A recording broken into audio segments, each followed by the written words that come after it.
In this video, we're going to figure out how to create content for your social media channel that actually creates engagement. The reason why I find this information so important to talk about is not just because of marketing reasons, but because it can genuinely help your art be better, more honest, and more enjoyable to paint. I'll also share my 3 rules I use every week when creating new art posts to Instagram. Getting engagement on Instagram is way more important than getting likes or views to your post. Instagram algorithm emphasizes comments and meaningful interactions between the users way more than just driving traffic. A lot of advice on how to use social media is about this importance of connection, but how do you make this happen? The most common advice that you probably already heard 1,000 times is just be yourself. Just be yourself. I have a problem with this sentence. Saying just be yourself implies that being yourself is somehow easy and comes naturally to everybody. It's not, and it does not. Furthermore, when creating art, being yourself is extremely scary thing to do, and when you go there, you're probably going to experience high level of anxiety. Then you're painting, you're afraid, and it doesn't feel at all like you're just being yourself.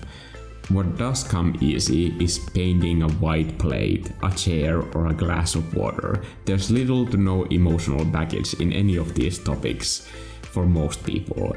If you have some strong plate-related childhood trauma, this does not concern you. It's easy to post an image that doesn't cause strong emotional response in you. It will also be easy to spend all of the time and effort on rendering, and maybe you think people will respond to your photorealistic depiction of water in a glass. They won't. To maximize your chances of connecting with your audience, you have to create content that feels true, something that feels uncensored, and maybe will actually show a side of yourself that people can relate to. So how do you go to that place with your art?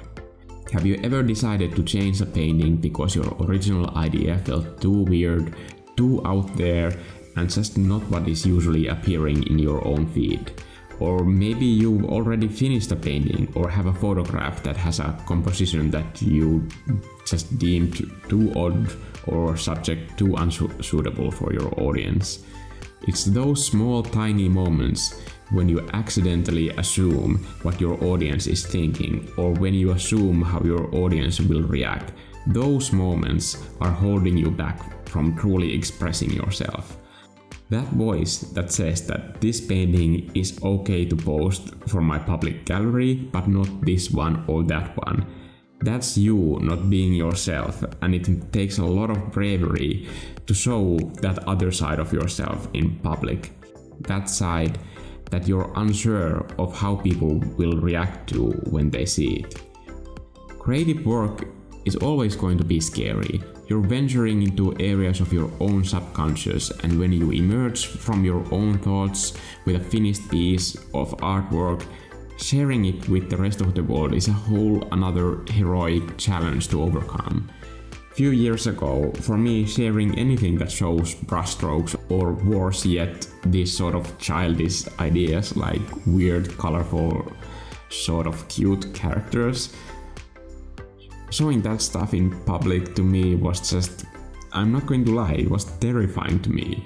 Over time, I was able to own this side of my art, and now it's something that I'm really proud of. But that took a lot of time for me to grow into that space.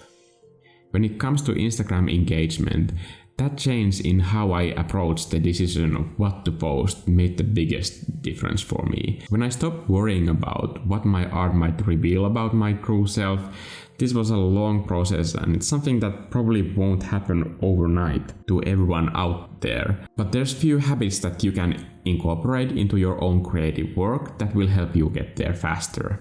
So here are my 3 tips, and these are the tips that I follow every week when I post artwork on Instagram. 1.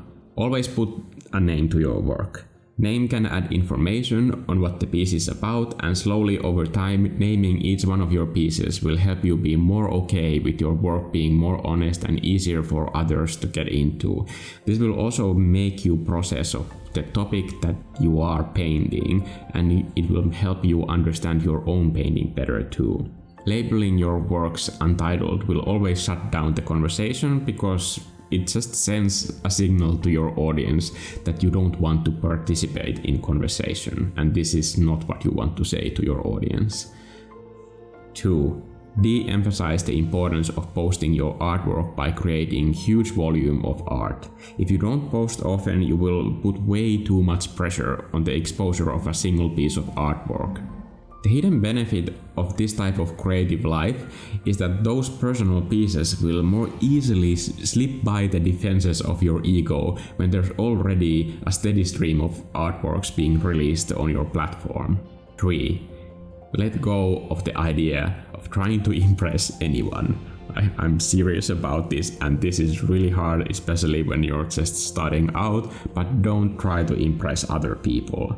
When you try to create art that others will think is impressive, you immediately shut your own personal life and thoughts out from this creative process.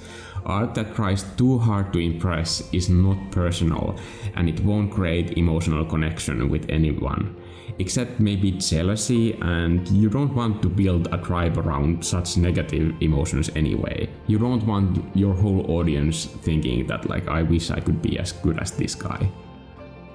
These 3 rules are ones I follow every week, and they have made me enjoy this process of creating art way more than before when I was too caught up in trying to compete and impress.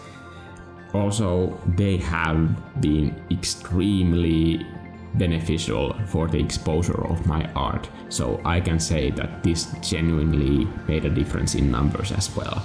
Remember that the most special thing about your art is you, and the only way you can harness that as a tool in your art is slowly getting to know and appreciate the things that feel true in your art, things that echo your values and make you feel things, because if you can create a mood that hits an emotional chord within yourself, I promise you that will also happen with your audience.